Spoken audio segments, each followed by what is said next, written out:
Hello and welcome. My name is NAFULA and today I have a very important update regarding DV2027. A lot of you have been asking me when is the program likely to open. I'm gonna say that the soonest the program can open is in April of 2026, and here's why. I'm just gonna go over the stuff that I found online. So if you've been following matters DV lottery related, I have a very important update in regards to DV2027.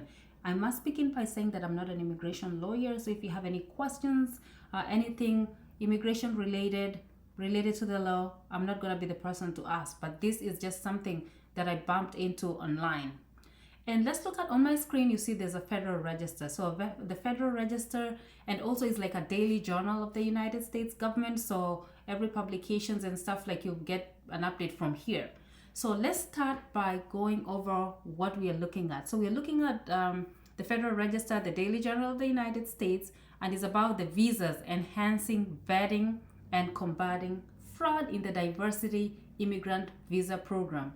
And you have to understand, or you have to, if you remember very well, after the shooting, there was a pause on the DV lottery, and the goal of putting the pause was to make sure that to make the diversity program safe so that you don't like let in terrorists and people like that. So this is what it's about. So as you can see, I'm gonna make it a little bit smaller.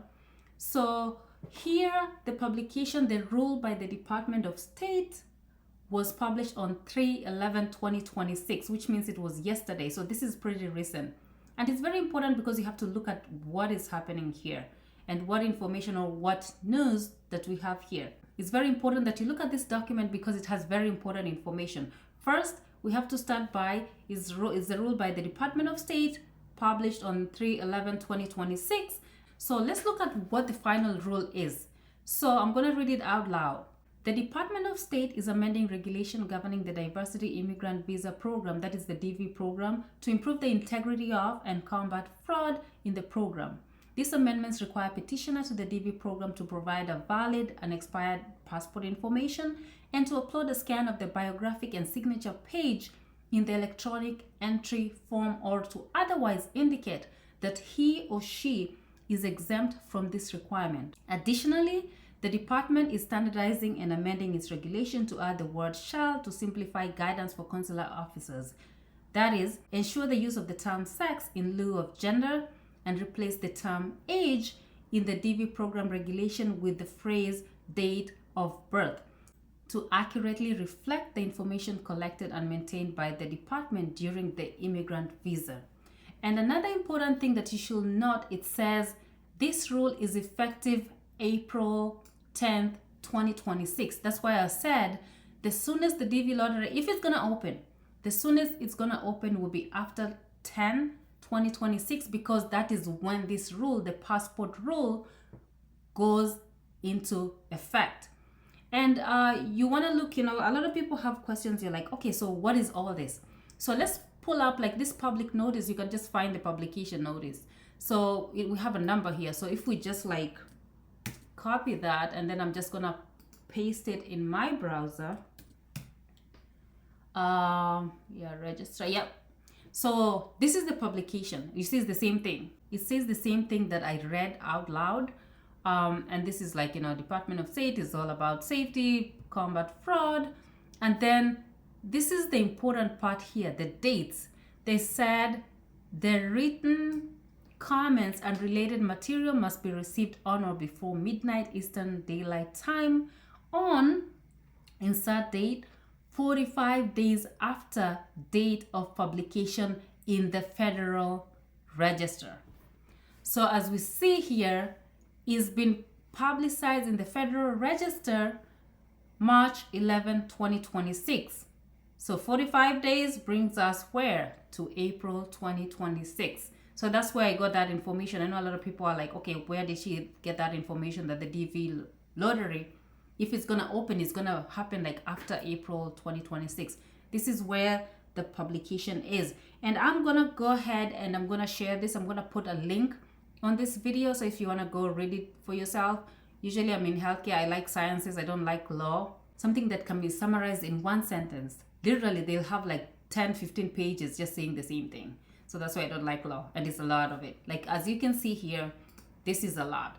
But what we can get from this that is important, that I just kind of like, glanced at it, like if you look at the passport rule, here, let's start, let me go, not the background, but like if you look at the fraud and criminal entities hijacking the process. So this is what it's trying to combat, avoid these things from happening. Like you can read it, like if you want to read, like you're welcome to read that. So passport requirement will reduce fraud and aid in identity verification, so that everybody who's applying, they can actually do a background check before like you go to the embassy, before like you'll complete your DS260 with no passport, and then you can show up at the embassy with a passport.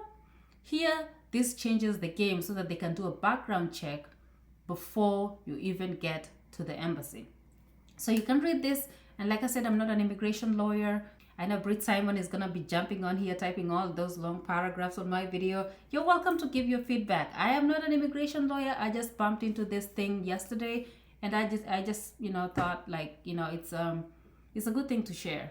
Let's look at other things that have changed. We've already established that a passport will be required for DV2027 application. So let's look at the other things. So we know for sure 100% that law is gonna go in effect April 10th, 2026, requiring a passport. So just get your passports ready. So that's out of the way. Let's look at the other things. So another thing that was mentioned in the publication is the gender.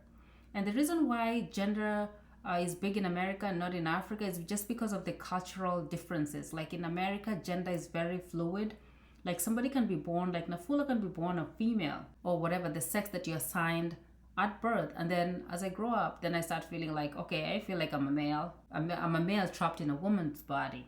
So gender is very fluid, but sex is not. Sex is what you're assigned or you're born or assigned at birth. So if you were born and then your birth certificate at birth, they say you're male or you're female, then that's what it is. Like sex doesn't change. So that's why in the publication, they mention about the gender. They're going to switch from referring this thing as gender to sex, so that you are male and female, so nobody feels left out. Because like like with the LGBTQ community, then they have like people who do not identify either as male or females. They're like genderless. So that opens like a can of worms. So I think that's why they decided to just narrow down to the sex, because sex, then you have two. You just have a male or a female. So that's what changed. Another third thing that's going to change also is the requirement for the $1. Remember when the DV lottery, like back in November, there was also like, we already knew that the $1 is going to get required. And the reason why they're charging $1 is because it open it up for the future, that if they want to bump up the fee, like, this current administration, they're big on like making money off of immigrants. And if this year the DV lottery is 1 year, who is to say next year is not going to be $200 or $500? I don't know, because they want to make this program like very limited and available for a select group of people. Like in this case, if you don't have a passport, you will not be able to apply. So the $1 is going to be implemented. The sex is going to be male or female. And then there's a passport, which is going to be required. And what is the implication of all this? The implication is, one, after it's like, implemented, it means like the changes that the president wanted to be done to limit like the fraud and letting people like, that he calls the bad people in, increase scrutiny, that is gonna increase the vetting, all of those, once they're implemented, then they can open the program up to applications. So we'll have new applications. So DV2027 will open up for applications. So that's the first implication. The second implication is for DV2026. So a lot of people who are DV2026 are aware that the interviews are going on despite the pause. So when you go for an interview, some of you are getting like the 221Gs, and then they say like, there's a pause. And then once the pause is lifted, then you'll get a visa and be able to travel immediately. And I encourage, like, if you get your visa, just get the hell out of there, because you don't know if he's going to wake up and say your country is banned from coming to the United States. So like if you get your visa, if you can book a flight the next day, that would be your best bet. So that's another thing. So two implications. One, DV lottery applications will open. And the second one, DV2026, who on 221G or on hold, because of the pause, they'll be able to get their visas issued. Thanks for watching. Subscribe to my channel. Like I said again, I'm not an immigration lawyer. If I misspoke in this video, then I'm ready to get, like, you know, take criticism, because like I said, I'm not an immigration lawyer. Thanks for watching and subscribe to my channel. See you in my next video.